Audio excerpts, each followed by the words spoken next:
Best health packages up to 80% discount. Tirumala Diagnostics.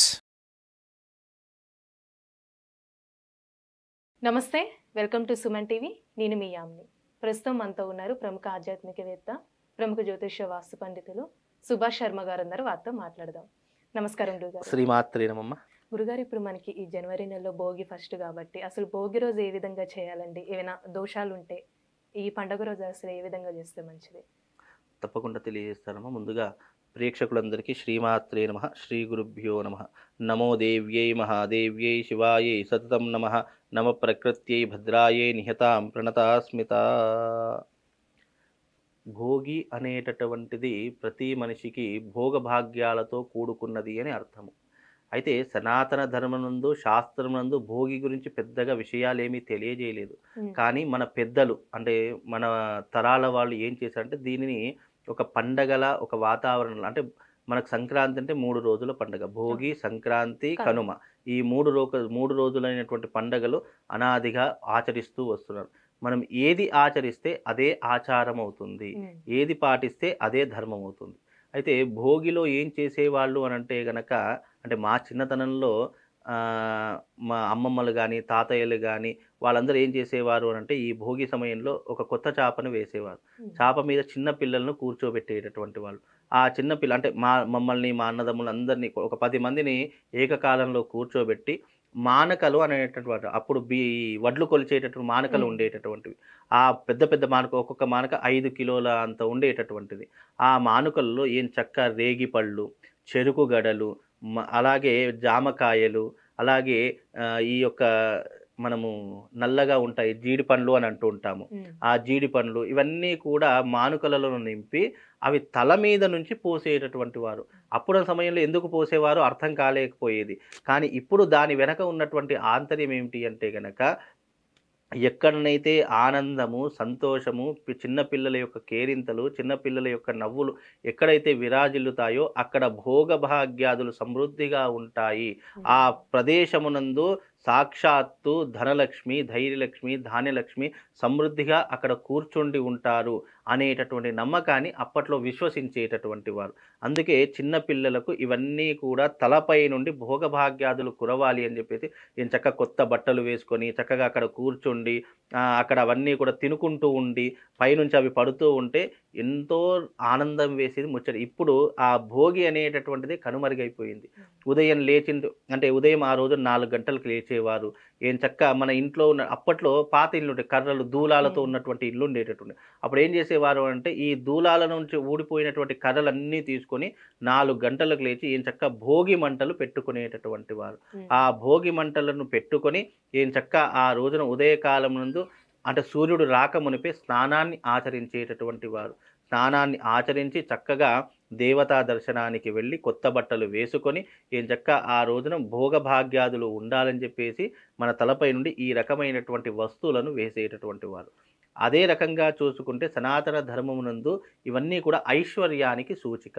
ఇవన్నీ కూడా దారిద్ర బాధ ఉండకూడదు, అలాగే దారిద్ర బాధను అధిగమించాలి, ధనధాన్యులకు ఏ రకమైనటువంటి లోటు ఉండకూడదు అని నిర్ణయించినటువంటిది భోగి అని అర్థము. అంటే అందులో ప్రధానమైనటువంటిది ఏమిటి అంటే గనక ఈ భోగిలో వేసేటటువంటి ప్రతిదీ కూడా అంటే పాతదనాన్ని మరచిపోయి నూతనమైనటువంటి విధానాన్ని అలవర్చుకోవాలి. అంటే మనం ఇప్పుడు ఉదాహరణకు ఈ పండగ జనవరిలోనే వస్తుంది. అంటే మనము కొత్త సంవత్సరం హ్యాపీ న్యూ ఇయర్ని కూడా చేసుకుంటూ ఉంటాము. అంటే 2023 అయిపోయింది, 2024లో అడుగు పెడుతున్నామంటే పాతదనంలో ఉన్నటువంటి ఏవైతే చెడు ప్రభావం ఉందో అదంతా కూడా తొలగిపోయి నూతనంగా జీవించాలి. ఇక మనం ఏ రకంగా అప్డేట్ కావాలి, ఏ రకంగా ముందుకు వెళ్ళాలి, ఏ రకంగా జీవితంలో అభివృద్ధిని సాధించాలి అని ఏ రకంగానైతే ఆలోచిస్తామో అది ఈ యొక్క జనవరి 14వ తారీఖు రోజున మనము ఈ భోగిని కూడా అదే రకంగా ఆలోచన చేసుకోవాలి. భోగి అంటే ఏంటి అంటే పాత విధములైనటువంటి నష్టాన్ని, కష్టాన్ని, బాధను అక్కడితో మర్చిపోయి రాబోయే ఇక సంక్రాంతి అనేటటువంటిది విశేషమైనటువంటి పండగ. ఆ సంక్రాంతి నుంచైనా సరే జీవితంలో కొత్తదనాన్ని అలవాటు చేసుకోవాలి. గతంలో ఏవైతే తప్పులు చేశామో, ఏవైతే ఇబ్బందులు పడ్డామో భవిష్యత్తులో అవి రాకుండా జాగ్రత్త పడాలి. అవి కనుక జాగ్రత్త పడితే ఇక మన జీవితాంతం భోగి అంటే ఏంటి, భోగాన్ని అనుభవించడానికి, ఈ రకమైనటువంటి జీవితాన్ని అనుభవించడానికే ఈ భోగి అనేటటువంటిది విశేషంగా ఆచరిస్తారు. ఇది కేవలం ఆచారము అనేటటువంటి విధానాన్నే తీసుకోవాలి కానీ ఇది శాస్త్రం నందు దీని గురించి పెద్దగా చెప్పినటువంటి అంశాలైతే ఏమీ లేవండి. కనుక దీన్ని ఆచరించడం కాబట్టి ఆచరణగా తీసుకోవాలి.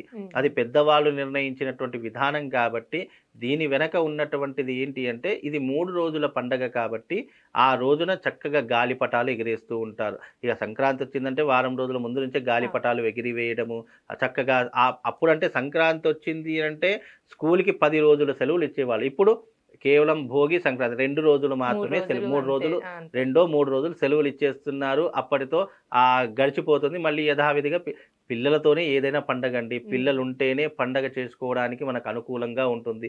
పిల్లలుంటే మనకు కూడా ఎంకరేజ్మెంట్ ఉంటుంది. అది కొనియాలి, ఇది కొనియాలి, అక్కడికి వెళ్ళాలి, ఇక్కడికి వెళ్ళాలి అనేటటువంటి ఒక తపన ఉంటూ ఉంటుంది. దాని ద్వారా పండగ వాతావరణం అనేటటువంటిది ఏర్పడుతూ ఉంటుంది. కనుక ఏదైనా కూడా పిల్లలతోనే పండగలు.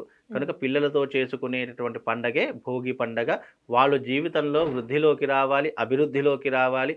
వాళ్ళు ఎదుగుతున్నా కొద్దీ వాళ్ళకు సిరి సంపదలు, భోగభాగ్యాదులు అన్నీ ప్రసాదించాలి అనేటటువంటి విధానంతో ఈ భోగి పండగ అనేటటువంటిది ప్రధానంగా ఆచరిస్తారమ్మా. గురుగారు, ఇప్పుడు మనకి జనవరిలో సంక్రాంతి ఉంది కాబట్టి అసలు ఎలాంటి నియమాలు పాటించాలండి ఈ అంటే పండుగ రోజు?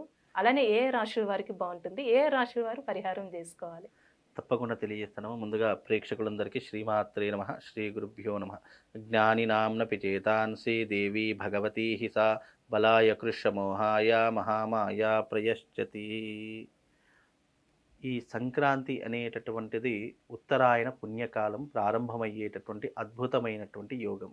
అలాగే ఈ సంక్రాంతి అనేటటువంటిది ముఖ్యముగా 4 రాసుల వారికి మాత్రము శని ప్రభావం అనేటటువంటిది విపరీతంగా వచ్చే అవకాశం ఉంటుంది. అంటే దాని యొక్క ప్రభావము చేత వీళ్ళకు కొన్ని రకములైనటువంటి కష్టములు, నష్టములు, బాధలు, దుఃఖములు అనేటటువంటి ఏర్పడే అవకాశం ఉంటుంది. ఆ 4 రాసులు ఏవి అంటే గనక 1 కర్కాటక రాశి, 2 సింహరాశి, 3 వృశ్చిక రాశి, 4 మీన రాశి. ఈ 4 రాసుల వారు ఎవరైతే ఉన్నారో వాళ్ళు కొన్ని రకములైనటువంటి అనారోగ్య పరిస్థితులు కానివ్వండి, ఆర్థికపరమైనటువంటి ఇబ్బందులు కానివ్వండి, లేదా ఆరోగ్యానికి సంబంధించినటువంటి ఇబ్బందులు కానీ తీవ్రముగా వచ్చేటటువంటి అవకాశాలు ఈ 4 రాసుల వారికి ఏర్పడబోతున్నాయి.